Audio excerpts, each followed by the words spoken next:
Hello, this is Joe with Smoking Joe's Pit Barbecue, and you are listening to the Barbecue Central Show. Start the game!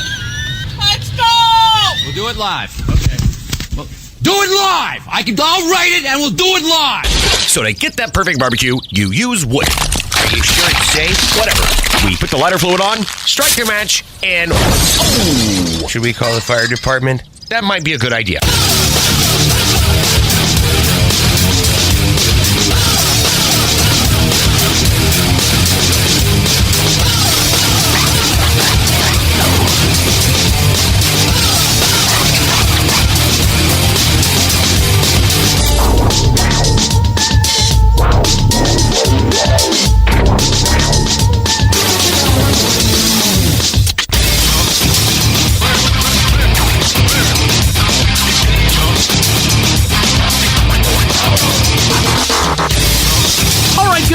And welcome to the Really Big Barbecue Central Show. This is the show that talks about all things that are important to the world of barbecue and grilling. The show originating from the Rock and Roll Hall of Fame city, Bomb City, USA, Cleveland, Ohio, the barbecue capital of the North Coast. I'm your program host, Greg Rempe. Happy to have you aboard here on your Tuesday evenings of live fire fun and provided the show. If you'd like to get in contact with the show this evening, or you would like to follow the show during off-show hours, here's how you do that. You can get in touch with the show by sending an email to greg@bbqcentralshow.com. Follow us on all the social media channels at BBQ Central Show. And be sure to subscribe to the show podcast feed on your favorite podcast platform. Anything else you want to find out about the show can be found at the main website, thebbqcentralshow.com. And here's what's happening in case you get the newsletter coming up in about 12 minutes from now. We tried to line him up 2 months ago, I think, in April-ish, and he ran into something last minute, didn't have time to give me a heads up. Thought he ghosted me for the segment, which left me pissed. But then we got it sorted out. So, making his debut on the show tonight, Tim Clowers, backyard barbecue expert, social media maven, and the like. Then, 35 past the hour, third Tuesday of the month, brings a visit from creator of CookoutNews.com, Wes Wright. And there's so much business to talk.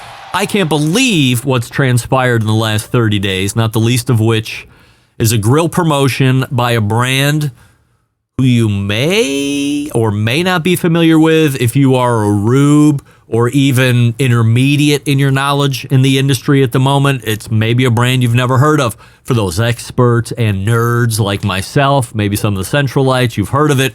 We're going to tease it and leave it right there, so stay tuned for that. And then many other things as well. That brings a close to the first hour.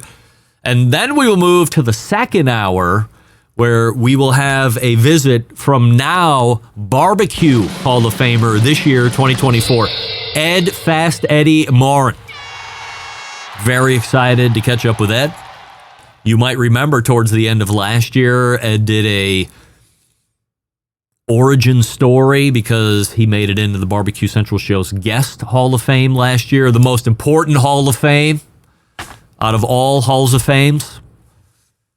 And we did that huge, very popular, very eye-opening origin story on Eddie. In fact, when we were sound checking yesterday, he went out of his way to say how many people had reached out to him or had just magically found that interview on the internet, listened to it, and then called them up, told them what a great job it was and how inspirational it was. So that's always glad to hear from a host perspective and a content perspective, but glad Eddie took advantage of that opportunity and really put out a great interview. So we'll talk to him about getting into the Barbecue Hall of Fame. We'll talk about business, many other things. And then closing out the show tonight is me talking about this past weekend in Utah at ThermoWorks. That's right. Once again, inside of a week, I hopped a bird and made it into Denver, and then shit really went south, but eventually I made it into Utah late Thursday, and then we had the big event there Friday for culinary training and a launch of a new product. There were barbecue socialites, recipe developer socialites, baking socialites, legends of cooking industry in general, all not to be outdone by the one Alton Brown, who a lot of people love. And we got to hang out with him in person, aside from his keynote, which I am hoping to post here in the next handful of days. I'm on the fence as far as sound quality went and distance I was at. I gave it a shot. So we might give it a run if I get some negative feedback on how bad it sounds, and I'll do my best to set the preface.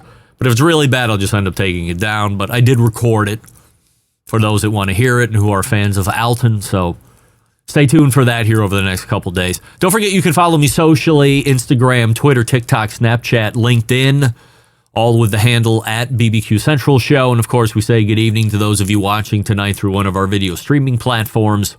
You can go to facebook.com/BBQ Central Show or twitter.com/BBQ Central Show, or you can watch on YouTube, which is youtube.com/@BBQ Central Show, where we have a new YouTube poll question of the week, and we're asking everybody this. You would buy the solar power unit that Ritzwerk is making for pellet cookers, and currently 89% of you strongly saying no. You will not buy it. We're not a huge number of votes in at this point, 6 minutes into the show. And there's been plenty of times when you've seen, well, now it's 90-10 with the no's. But we've seen it bridge up to 50-50 by end of the show, or it goes completely the other way. So we'll see how that works out through the rest of the evening. We'll ask all the guests as well. So stay tuned for that. Results from the poll last week asking if you were shocked that Joey Chestnut has been banned from this year's Nathan Famous hot dog eating contest. 65% of you said yes, you were surprised. 35% of you saying no. And now I'm stuck with what I need to do first thing this evening. Do I talk about the latest update to the hot dog eating contest that I saw, or do we do a smoke shop barbecue peanut review? I think we have to do the peanut review. So here they are, the Smoke Shop barbecue peanuts. They're in a nice sealed bag. In fact, Andy sent me two. By the way, he's sponsoring my shirt tonight. So there's an unopened pack right here. And if you're so interested, we can run some kind of a game show, and you can get your hands on these Smoke Shop barbecue peanuts by Andy Husbands and the crew out there at the Smoke Shop up there in the New England area. Ingredients are as follows: peanuts, up and smoke all-purpose barbecue spice, which lists all the ingredients in there that I'm not going to mention, pasteurized egg whites, powdered sugar, chipotle powder, and then my favorite ingredient ever that nobody likes to talk about, MSG, which I really like, really pop the flavor. All right, so I haven't tasted them yet, but I did tear off the secret top. Take a sniffy sniff, as my man Gary Vaynerchuk would say. So I'm getting a strong bouquet of peanuts, of course, because they're peanuts. Now, I don't know if you can see it or not, but you can see, it's not like normal dry roasted peanuts. You can see there is some type of a spice coating on there. By the way, if you're listening audibly, you can go to Facebook, Twitter, or YouTube for the video if you want to see it. But they obviously look like they're caked in something. So let's go ahead and grab a handful. This is what so this is what it's going to look like going in. And I'm just going to drop them all in. I'm going to mute my microphone so you can't hear me chewing, because that's gross. And I'll be back with a take of flavor.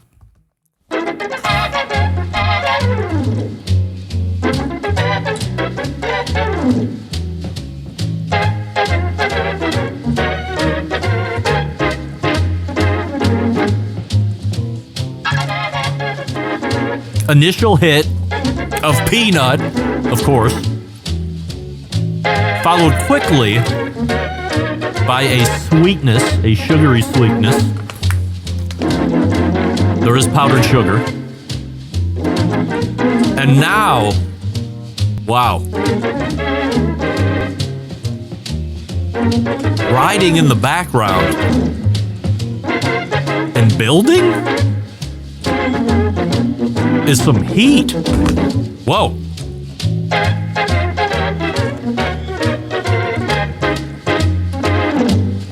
And this is back of the throat heat.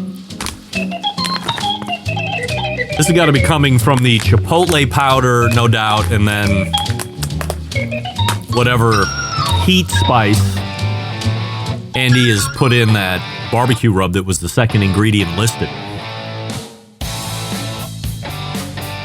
So my only concern would be at the second handful, is the heat going to stay where it's at? Because right now it's tolerable. It is noticeable. And I'm no heat punk. I like hot. But it's noticeable. I don't know if I would want to have it continue to build and become unbearable. Because I like to eat a lot of peanuts at one time. I said peanuts at one time. Well, we might have to put that to the test.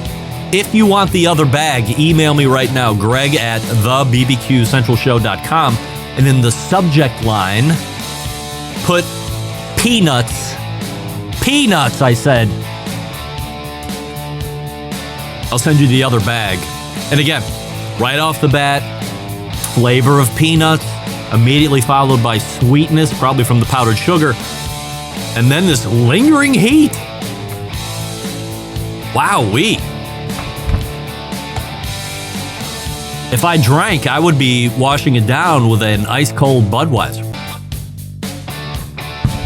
All right, Tim Clowers is ready to go. We'll get to him here in just 1 second. Before we do that, let me tell you about the Members Mark Pro Series thermostatic gas grill.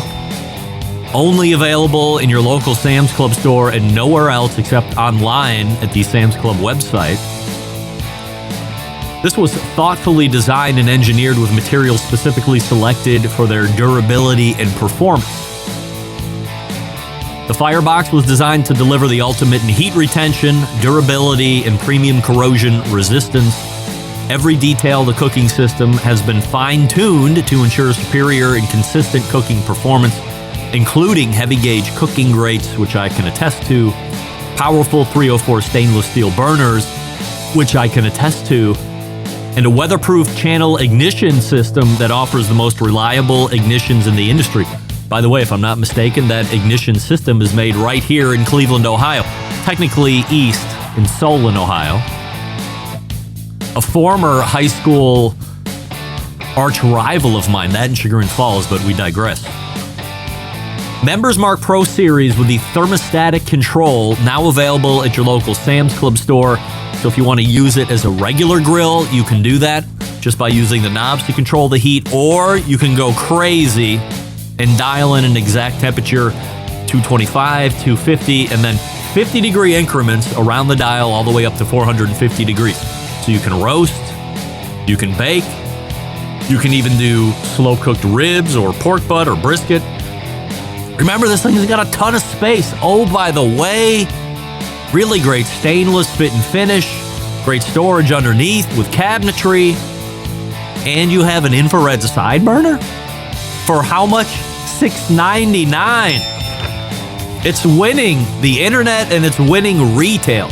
I'm telling you right now, if that thing had a different name brand that you know, like Weber or whoever else, 17 or 1800 degrees, or 17 or $1,800. But you can save all that money if you go to the Sam's Club and you look at the Members Mark Pro Series grill. They have a 5 and a 4 burner. You check it out and you tell me if you think I'm lying.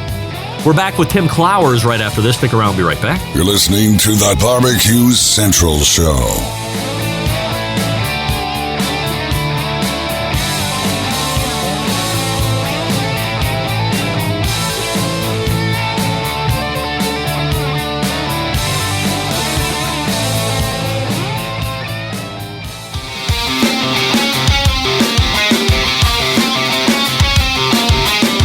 Broadcasting live from the Barbecue Central Show studios in Cleveland, Ohio. You're listening to the Barbecue Central Show. Once again, here's your host, Greg Rempe. Welcome back. This portion of the show being brought to you by CookinPellets.com, your number one source for quality wood pellets for all your pellet-driven cookers. When you are ready to buy, go to Walmart.com, Lowe's.com, or Amazon.com. That's right, Lowe's.com, Walmart.com, or Amazon.com.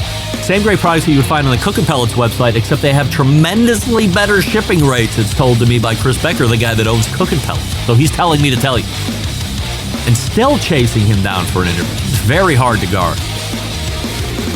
Leading off the show tonight, a guy who has been in or around food for the past 20 years in various forms and fashion, an avid griller, an avid barbecuer, amongst other things. He has also grown his social media platforms to very impressive heights. For instance, 321,000 or so of you follow him already on Instagram to check out his pictures and videos. He's also worked with some pretty popular brands as well. Let's welcome our first-time guest, Tim Clowers, to the show. Tim, appreciate you joining me here this evening. Before we get going tonight with the food talk and the cooker talk, we have a YouTube poll question of the week that we ask everybody watching on YouTube and, of course, all guests. And I'm asking everybody this tonight, Tim. Would you buy a solar-powered unit that Ritzwork is making for pellet cookers? Now, I'm not going to pretend you're a huge fan of the show, but last week, a guy was on the show, and he's making this device that you can fit on top of an existing pellet cooker with a solar panel, and it will soak up all the sun's rays. You don't have to be tethered to the house anymore, and now you can plug into this unit instead of plugging into the outlet of your house. So with that explanation, are you buying or not? I'm buying. Yes. 100% in. All right. Because we get a lot of sunshine here in East Tennessee. Yeah, well, 20% of the YouTube voting publish are agreeing with both you and I with a yes, but 80% of the folks are saying they'll probably hold off, at least at the moment, and there were some other things that he was bringing to market as well. First time on the show, Tim, and again, appreciate you coming on here this evening. Let's get a background on you, where you're born and raised, and where you're at currently. So I live in a town called Knoxville, Tennessee, home of the Volunteers. Go Vols. We are currently in the College World Series, doing pretty well. Nice. For the first time in a while. And I was originally born and raised about 100 miles southwest of here in a town called Chattanooga. But I have moved around in my life. I lived in Dallas, Texas area for roughly 13 years. Born and raised in Chattanooga, like I said, and I've been here for the last 12 years in Knoxville, Tennessee. And then I spent 3 years in Southeast Asia doing missions work for 3 years, from 99 to 02, which was a phenomenal experience. I got to travel not only just all around the country of the Philippines, but all over Southeast Asia. And I was also from 02 to about 08, 09, right in there.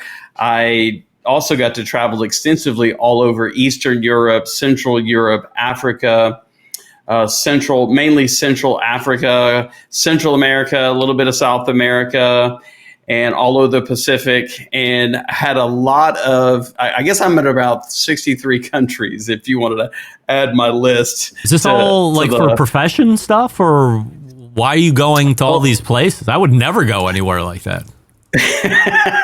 Well, it's mainly doing a lot of missions work. That's really the focus of really the most of the travel. And sometimes, like for example, I had to rough it. We'd have to stop in Italy for 3 days on the way back from a missions trip and figure, you got to recoup somewhere. Might as well either be there or maybe like in Frankfurt, Germany, for example. I hung out there for a couple of days on my way back from a missions trip. Is it dangerous? So, like, to me, you look through history, and one of the most fought over things ever is religion. So, if you're, and I'm assuming this is what we're talking about, mission work. I had friends that were like absolutely. Mormons, and they did their 2-year mission after high school, all that fun stuff. Yeah. So, so you're going into potentially dangerous areas in general, and now you're also doing mission work, which could potentially lead to even more consternation. How are you able to mentally get through that, or is that what the faith is all about for you?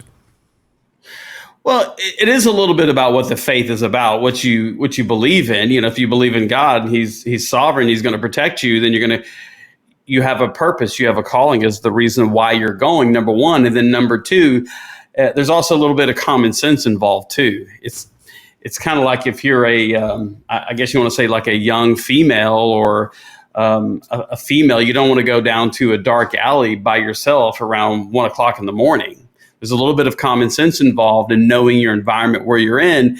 And so you put the two together, you play the semantics of the culture and understand where you should be and where you shouldn't be. But sometimes, it is a little bit of the blind leading the blind. You don't always know the situations and circumstances where you're going to be at or involved in. So you just have to, I guess, number one, pray and pray for protection and safety. And I guess the closest thing that I ever came to of, I guess, some really terror was two situations. I was in an island southwest of the Philippines, and I arrived at this hotel resort type place. In your mind, you're thinking resort, the Hilton, something like that. But this was not like the Hilton. It was like $30 a night, and it barely had air conditioning. And so literally, we didn't realize it, but there were two missionaries abducted, and they were killed the night before we arrived, and I didn't even know it. Whoa. And then you fast forward another 6 months, a similar situation when I arrived in the southern part of the country. And I didn't leave my hotel unless I had an escort and people were taking me somewhere. So there's just wisdom that you put into play to make sure that you stay safe. What's been the background in live fire? Gosh, it really started about, in the 80s. I just loved cooking over a grill. I went to work for a restaurant company called Grady's. They're no longer around. They were bought by, back then it was a company called Brinker, which is, I guess, the Chili's Corporation. I don't know what it's called now, but they own, massive amounts of restaurants. And I just remember when I got into the restaurant business, I was a server and I was also a cook, a back of house guy and the front of the house guy. And I just love the flavor of mesquite wood and cooking over an open fire. And that's how we did it back in the restaurant that I started at. It was throwing logs on this giant grill and getting a really good smoky charcoal flavor on the meat that you cooked on the grill. And I was like, that's kind of really where it started for me. And then it's just obviously being in the restaurant business and being big into barbecue now, living in Texas for, I guess, 13 years, you kind of get indoctrinated. If you're going to live in Texas, you're going to get indoctrinated to barbecue a little bit, especially brisket. And that was a big culture of being in Texas is barbecue. And I guess you could say that's where I got indoctrinated a lot, is what I love about barbecue now is living in Texas for those 13 years. When you decide to start focusing on live fire content? Gosh, I would say it's been fairly. It's in the last 5 years. That's like you're not a grizzled vet then, technically speaking. No. Yeah. No, I've not been doing it for years and years. Now, I will say back in 2014 is when I started getting into smoking. But I started off with a little, back in that time when I started, it was this little upright master-built wood chip smoker. And it had this little tray, is about that big. Yeah. And it was like, I don't know, $249 at Sam's Club. And I was running a catering business and we were feeding anywhere from, 1,200 to as much as 2,000 people a week. Wow. And I remember that's how I started smoking, pork butt and brisket, on a regular basis. And then from there, it just kind of grew into, oh, wait, like in 2019, 2020, right before COVID is when I started cooking over open fire. And I started like, wow, this is even better because I'm even new to charcoal grill, using charcoal briquettes and lump charcoal. I'm kind of a rookie to that. I've only been doing that for about 3 years.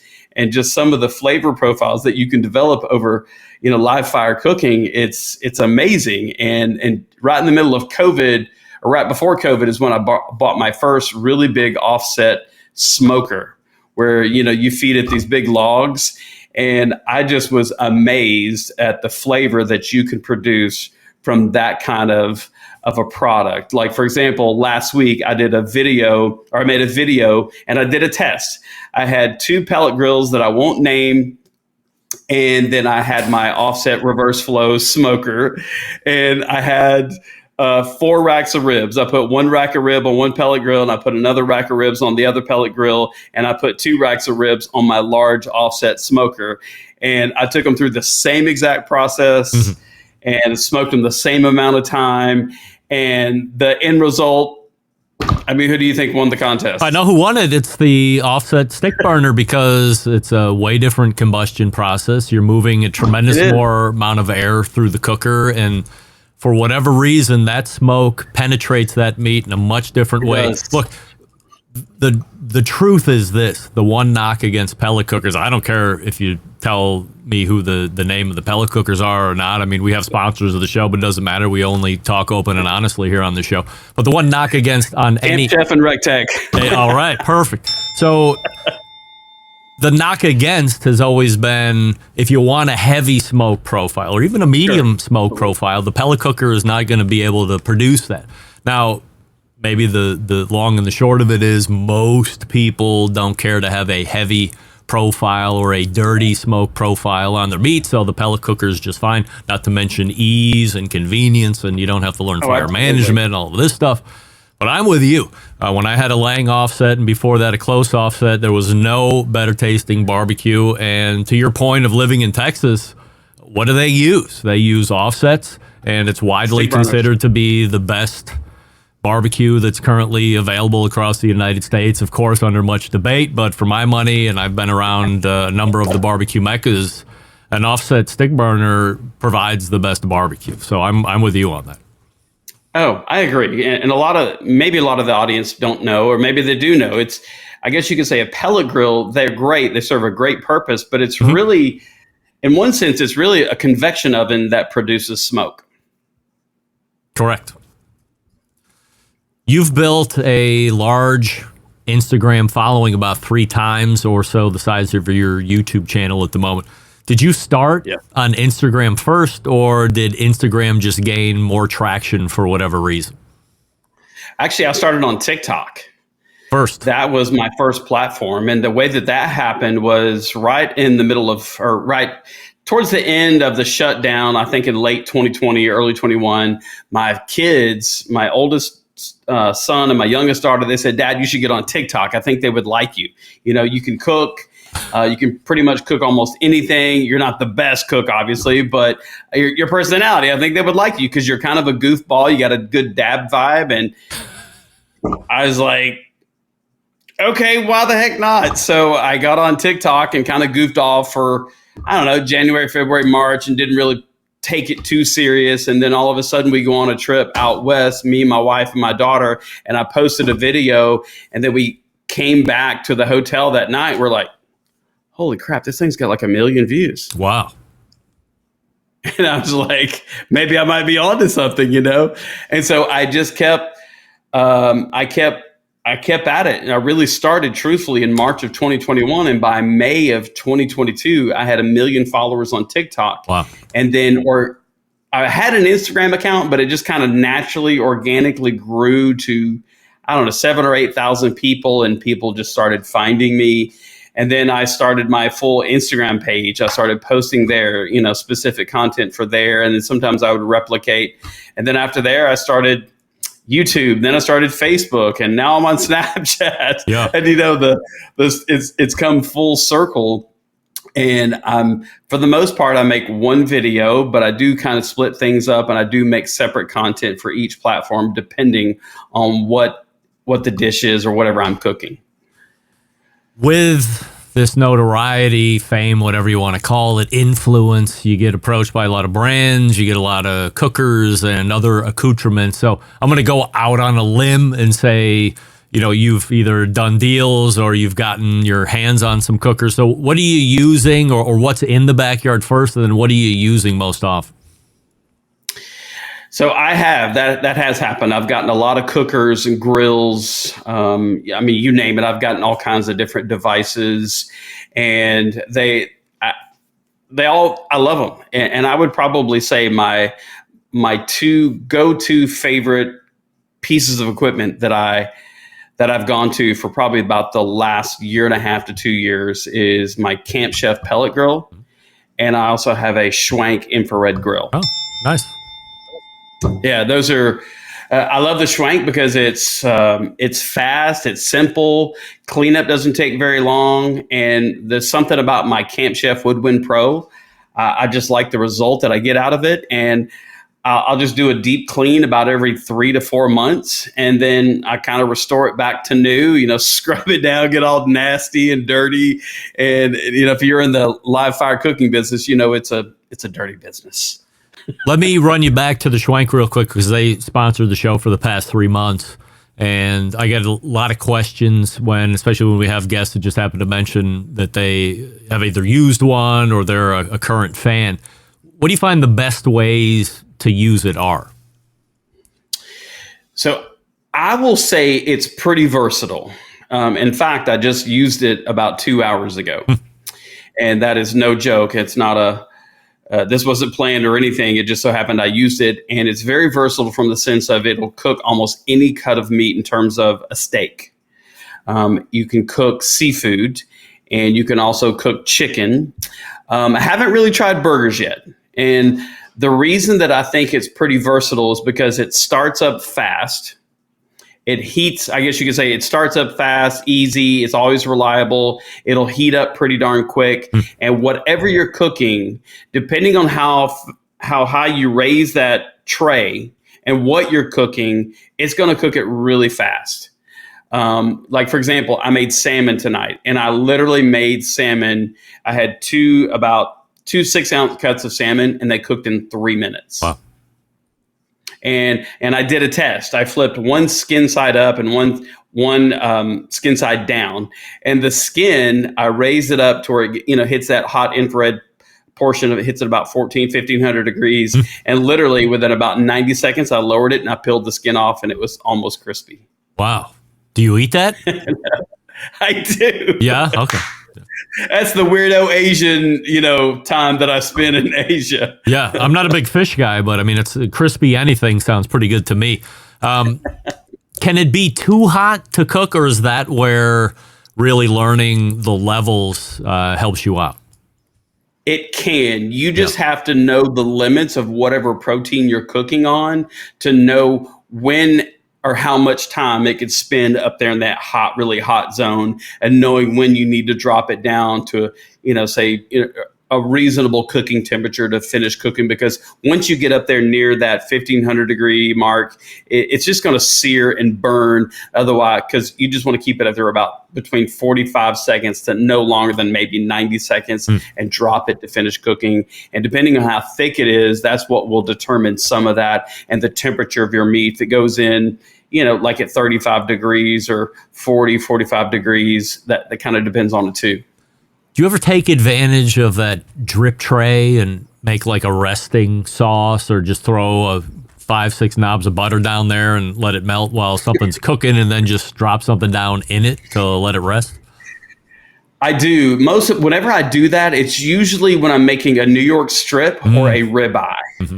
And then I did do it with a hanger steak about 2 weeks ago. I'll make it's either just some really good butter or a compound butter, and I'll put it down on that drip tray, and then you've got the fat that's dripped down from the meat. Unlike like a hanger steak, it's not going to have a lot of fat drip, but it's perfect. And I'll let the fat and the butter collect in that tray, and then once I let the meat rest, I'll cut it up and I'll pour that over the steak, and it's pretty dang phenomenal. I will say, in the last, I guess, almost 2 years since I've had the Schwank grill, probably some of the best steaks I've ever had in my life have come from that Schwank grill. Would you say it's restaurant quality sear? Is that what we're talking? Absolutely. Yeah. 100%. Yeah. And I'll be honest with you, we have a Ruth Chris in our city, and we also have a Fleming Steakhouse. I don't frequent those facilities anymore. because I'm going to spend $130 for me to eat a meal, a steak there. And I can either go get me a good quality cut of meat at a local butcher or even find a good cut at Sam's for, say, $25 steak and eat way better than I could at Fleming's or Ruth Chris. So if someone's on the fence about a $1,500 grill, and if they took advantage of the code when Schwenk was sponsoring the show, they could save $150. But if they didn't, and now they're back on that fence again, what do you tell someone to ease their concern over price? Well, you have to understand the reliability and what you'll get out of the machine and what's the why behind it. Now, is it a pellet grill? Is it a smoker? No, it's not that. But if you are a huge fan of cooking meat quick and you love cooking your proteins with that, like not a charcoal grill, but a restaurant quality type steak, get off the fence, because it's probably one of my top favorite grills that I love to cook on. I used to do reverse sears on because I have a sidekick on my Camp Chef. I used to do reverse sears with my strips and my ribeyes, and I don't do that anymore. Just because, what a reverse sear does, it just gives you a great quality cut of flavor of your meat. And so no longer, because I come from old school, I guess you could say, back in the 80s when we had those Montague broilers where the drawers pulled out you had, that sear that was just, God, that thing was phenomenal. And I get the same quality from back in the 80s when I first cut my teeth in the restaurant business on the Schwenk grill, because you get that perfect sear that's on the outside, as well as you get it really tender on the inside. And, lowering that, I don't know what the thing's called, the tray or whatever it is. Once you learn that, once you master that, you'll learn how to do chicken, fish, beef, and you cook so much faster. You spend way less time with your other grills. And that's not a sponsored comment either. That's just facts, because I do truly love the grill. I do. Well, I appreciate your insight on that. So hopefully if anybody's on the fence, you've pushed them over in the right direction. Anything coming up for you that you'd like to promote, or anything new that you'd like to mention? Actually, I've got a brand new website. It's called cookitwithtim.com. So this is really, we're not even 2 weeks in. I've launched a brand new website, because I've always struggled with the whole social media thing of, where do I put recipes? Do I put it in the captions? And people, I can't read it. It's too small. I can't really make it out what you're trying to say. How do I copy it and paste it? And so I've just really struggled with that for the last 2.5 years of people wanting to get the recipes, that most people want at least 50% of my recipes or more. And so that's probably the biggest deal for me as I go into finishing the summer and into the fall, is you can find my full recipes. You can print them. You can pin them on Pinterest. I'm not making any cash on this. It's just a way that you can get recipes that I love to cook. And it's just, it's easy. The website, cookitwithtim.com. So make sure you check that out. Talking with Tim Clowers here. Tim, really appreciate you coming on tonight, learning about you, and let's do it again. Absolutely. Sounds good, Greg. Thank you. Tim, right there. Tim Clowers. Cookitwithtim.com is new website, so make sure you check that out. And wow, a huge Schwenk Grills fan. Good to hear. Who isn't on the fence with Schwenk Grills? Maybe he's tipped you in the right direction. We'll see. Wes Wright is ready to go. We're a little over for him, but he knows the game by now. Primo Grills also knows that they're dominating the ceramic grill market. Yes, of course they are. Because they allow you to execute a 2-zone fire. It's the best way to manage a fire and cook with confidence. However, it's not a realistic thing to achieve in a round ceramic cooker. That's why Primo has brought their game-changing oval design. The shape gives you the ability to execute that 2-zone setup that you desire. It also gives you the other ceramic grill benefits as well. When you break it down, 60 different ways to cook on the Primo, only limited by your culinary imagination, also only sold through dealers. So So go to primogrill.com, find the dealer near you, and then go check them out in person, touch and feel all the different ovals and accessories, and then buy the one that's best for you. And if you want the really big one, the XXL, you can pre-order that. We're probably coming up on getting ready to ship out at this point. I'll have to check with Nick Bauer on that. But that's what you want. Here's the bottom line. Best ceramics in the business. Yes. Patented technology. Yes. True two-zone cooking capabilities in multiple sizes. Yes and yes. Visit primogrill.com to find a dealer near you, and then follow them on Facebook and Instagram. We're back with Wes Wright right after this. Stick around. You're listening to the Barbecue Central Show.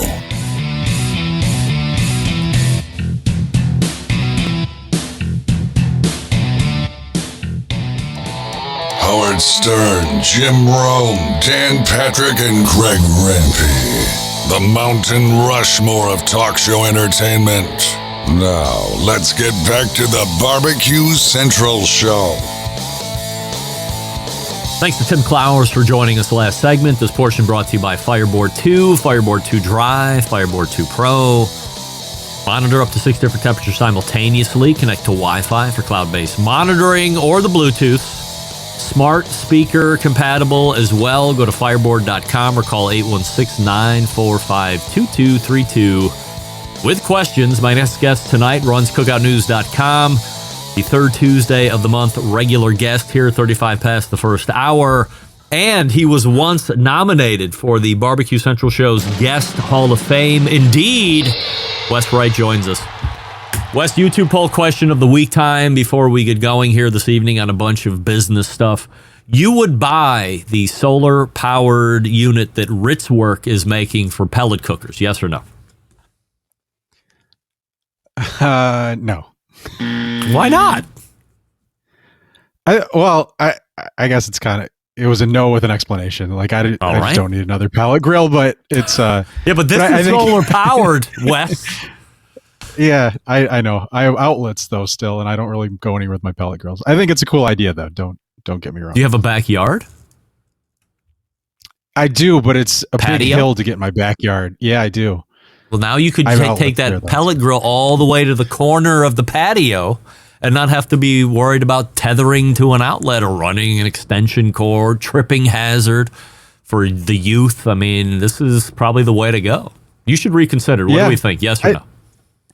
Okay, I'll go with yes. You sold me.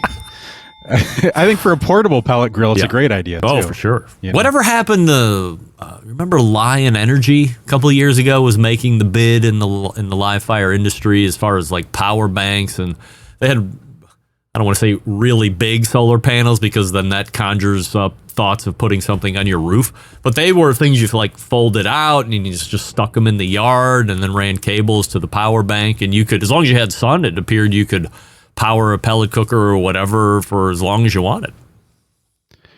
Yeah, I think that's a good idea. I mean, batteries just, it's a problem with if you want to cook anything long on a portable pellet grill. So I think it's a great idea. I don't know why they don't stick with it though. 32% of the YouTube voting public are now aligning with you and me, saying yes, they would buy a Ritzwerk solar-powered pellet cooker adapter, whatever he's calling it, and then 68% of people still saying they have no interest in that. Blackstone. Is there? Yeah, go ahead. Sorry, is there a video online of that offset working? I haven't seen like the offset work. No, I think it's more like artist renderings. Mark, is obviously a super smart guy. But there's nothing that I've seen. He didn't take a reel of his offset and then the power moose going on. I have an idea of probably what it looks like or how it might work. It kind of reminded me of the Perfect Draft barbecue blower. Do you remember that from a couple of years ago? Yeah, sure. Yeah, so in my mind, I'm envisioning maybe a smaller version of that because I think he has a char griller. So to run it on a Franklin or a Close or a Pitts and Spitz, maybe that's a different monster. Maybe that's a subsequent conversation that I'll need to have with Mark Wodvalski down the road. But nevertheless, that was last week, so let's forget about that. Blackstone leads the run here tonight. Two things to talk about. First is the most recent news, the pellet cooker air fryer combo. What do we know about the unit? Yeah, so you can get it in two models. You can get it just as a pellet grill. I think it's a Blackstone 900, so it's around 900 square inches of cooking area. Or you can do it with an air fryer. And what's unique, it's not just like an air fryer slapped onto the pellet grill. There's also sort of like those on like Masterbuilt's Gravity series. That's what I envision in my head, at least. There's like a plate you can pull out in between the air fryer and the pellet grill, so you can actually smoke the food too that's within your air fryer. Any idea or any feedback on how well they work? I don't know. I don't have experience with a Blackstone air fryer. I have plenty of experience with their griddles and pizza ovens, just not their air fryer. I have a 36-inch griddle that has 2 air fryers in the body. I think I'm being pretty generous when I say, while the capacity is good, performance is average at best. In fact, I used it 2 days ago for Father's Day when I was doing the smash burger run for what ended up being a lot more people than I thought there was going to be, and it was hot, and I was sweating. Did I mention it was Father's Day?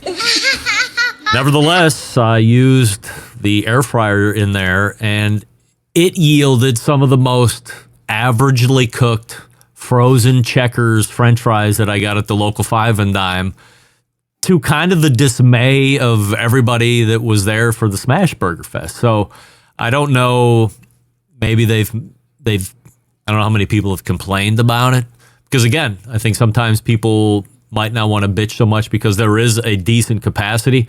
Times it by 2 on this particular unit. Oh, by the way, there's a warming drawer to complete that middle shelf area.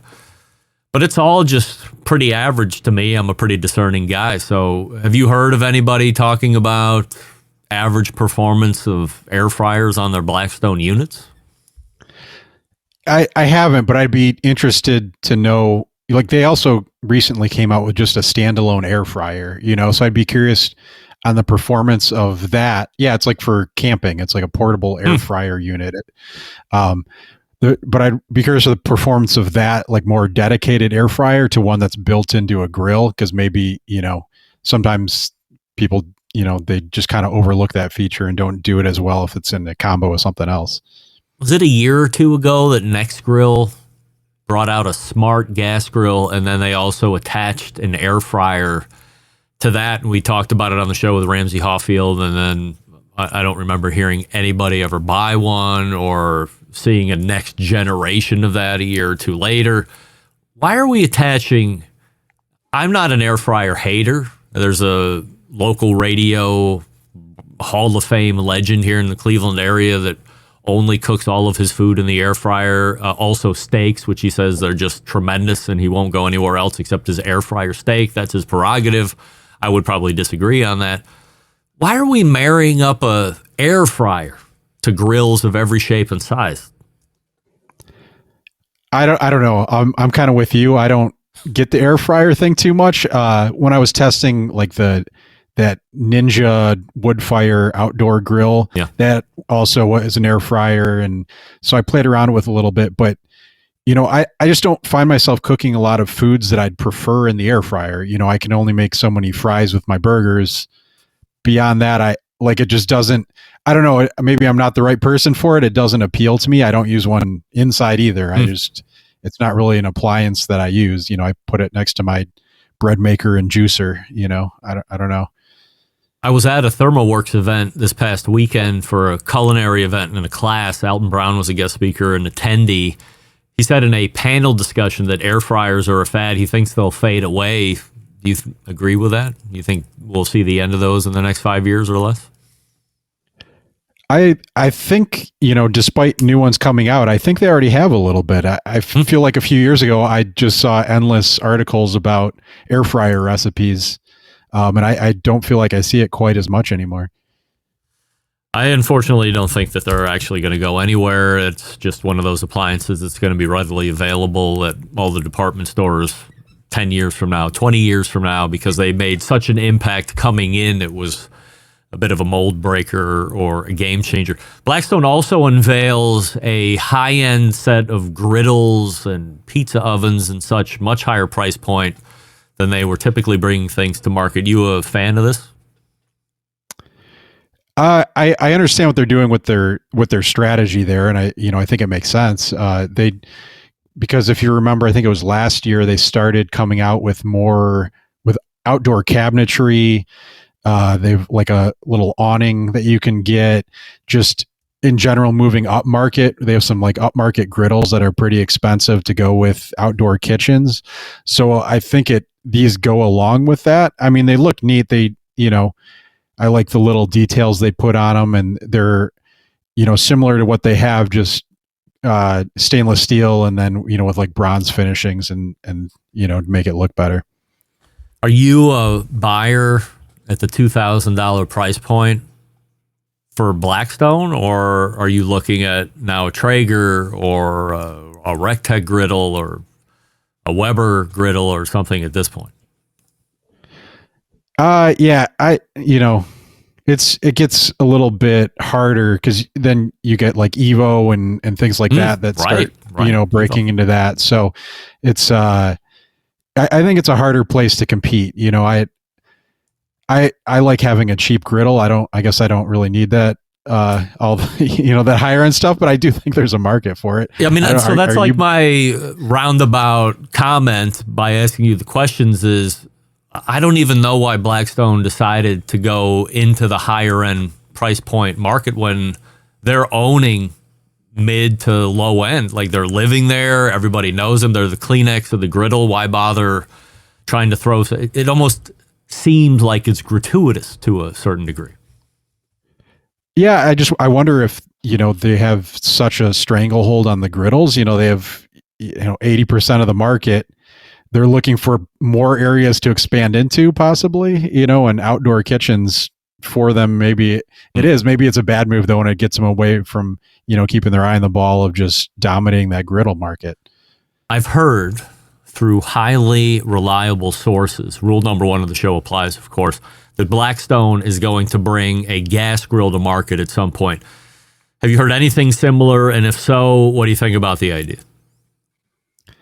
I haven't. I don't think so, but it would make sense. It's an easy transition. It's kind of like a reverse of what Weber did. They took, the body of their gas grill and threw a griddle top on it, and you could do the exact opposite at Blackstone. Just, turn your griddle into a gas grill. So it's an easy thing to do, and they do have gas grills that are smaller. So I mean, we just talk about one area, outdoor kitchens, and more higher end places looking to expand. It's another area if they're just looking for growth. Next Grill has added to their Oakford line, but not in a way that the market trend is typically showing things progress, especially when it comes to pellet cookers. They've done something that I actually support, which is unteching units. So what do you know about these? Yeah, they're like pellet grills used to be. It has, it's an analog dial on it where you can, I forget if it's like 25 or 50 degree increments. You just dial it in. Has a built-in, temperature probe though, so you can still keep an eye on your food with a little display, but it doesn't connect to anything. It, just standalone, kind of an old-fashioned pellet grill. Make it easy to use. The last thing I'm asking about tonight is Z Grills running a crazy promotion. I had mentioned at the top of the show that maybe the newbies and maybe even the intermediates might not be familiar with a brand called Z Grills. So if you have any brief history on who they are and why they are a player, give us a little bit of that insight and then tell us about the promo. Yeah, they started off, I want to say 30 years ago, making pellet grills for other people, just white labeling them. Then they decided to create their own brand called Z Grills, I want to say 9 years ago. So now they actually have the manufacturing. So they just, at the manufacturer, create it wholesale prices is what they say. At wholesale prices, they sell their grills under the Z Grills brand, and they can make them much cheaper because they have the actual manufacturing facility in China. So what's this promo that they're running? So it's buy one grill for $777, and then every 5 years, you pay $100 shipping, and you get a free pellet grill for the next 50 years. Wow.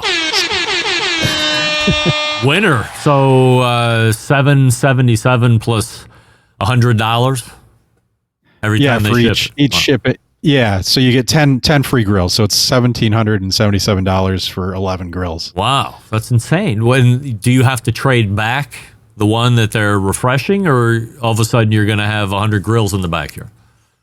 No, you just you know, throw it away, give it to a friend, whatever you want to do. It's yours. You just, you know, every 5 years, which is the average replacement cycle for a grill, you just get a new one to your door, and it's presumably the upgraded version of whatever one you purchased this year. So you know, you're set for the rest of your life for most of us. How well do you think this is going to go? Like conceptually, it sounds like the best thing ever. It does, yeah. I don't know. I've never cooked on a Z grill, but there are, like, you know, if you want to believe internet forums and Reddit, there's people that swear by them and love them. And they made Traeger grills for a while. Yeah, that's the. They were the story, almost like unabashed after they stopped doing business together, still producing a pellet cooker that looked like a Traeger in a lot of identifying ways. Yeah. So, yeah, I mean, it seems on its surface, if you just want a pellet grill the rest of your life, like, it just seems like the way to go. I would say jump on it and see what happens. You know, they could go out of business or change their name, I guess. But even you get 2 grills, like you're in you know, you're doing good. Wes Wright is joining us here. By the way, I see people asking in the instant chat, they were probably dozing off, and then all of a sudden they heard free grill for the rest of your life, and they missed who we were talking about. Z as in zebra. Z Grills is running a promotion where if you buy one now, you get a new one every 5 years. Is that what it was? Yep. For 50 years. For 50 years, right. So if you have $777 now, and then you can afford an extra $100 every 5 years, then you get a new grill every 5 years until 50 years from now. So that's what we're talking about. Wes Wright wrote about it. So Lance and Alan, you should be going over to cookoutnews.com 4 to 7 times a week and keeping up with what Wes is talking about. Wes, always appreciate the time, and we will see you in July. Sounds great. Thanks, Greg. That's Wes Wright. Banging it up as always with the great news, cookoutnews.com. I think it's not my company to run, but if I was Blackstone, I would kind of stay where I'm at. The gas grill maybe isn't a bad idea. By the way, who I'm hearing it from,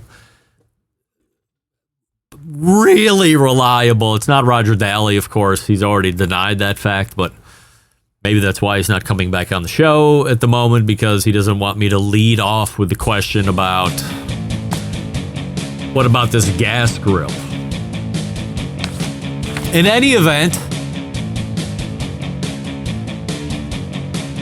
you go to cookoutnews.com and stay up with the latest happenings, business releases, copyrights, patents, trademarks, and all of that.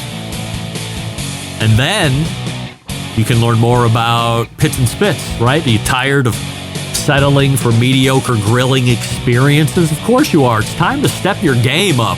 Step your game up. Get the ultimate flavor, get the ultimate cooker, bring it to the backyard barbecues. Pits and Spits charcoal grills offering the highest quality live fire cooking experience that you can get in the market today.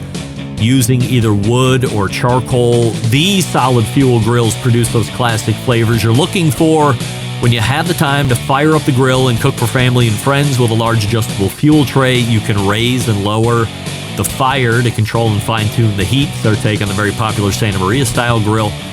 Check them out at this custom website, pitsandspits.com/BBQ Central. That's pitsandspits.com/BBQ Central, and use promo code Charcoal Central. That's Charcoal Central for $150 off any charcoal grill. Pitsandspits.com/BBQ Central, and don't forget, as you're spelling it out, it's the double T on the pits and the spits.com/BBQ Central show. We're back to wrap the first hour right after this. Stick around. We'll be right back. Continuing to produce incredibly mediocre content. in an exceptionally professional way. You're listening and watching the Barbecue Central Show. Once again, here's your host, Greg Rempe. And we thank Wes Wright from cookoutnews.com for joining us last segment. Make sure you sign up for his weekend refuel newsletter that gives you all the highlights of the week that he's been writing about, and then you can always link back over and get the full story. If nothing else, it's worth signing up for that. All right, so let's go ahead and get this first hour tightly wrapped. In the first segment tonight, it was Tim Clowers making his debut. Cookitwithtim.com, his website.